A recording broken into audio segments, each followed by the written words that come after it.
Family, they believe that you have sent me.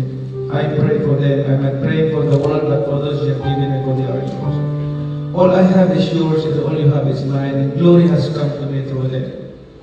I will remain in the world no longer, but they are still in the world, and I'm coming to you. Holy Father, protected by the power of your name, the name you gave me, so that they may be one as we are one. While I was with them, I protected them and kept them safe by that name you gave me.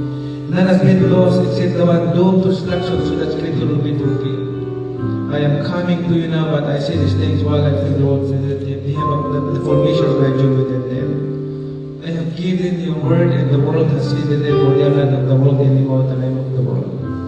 My prayer is not to take them out of the world, but that you protect them from the evil one. They are not of the world, even as I am not of it.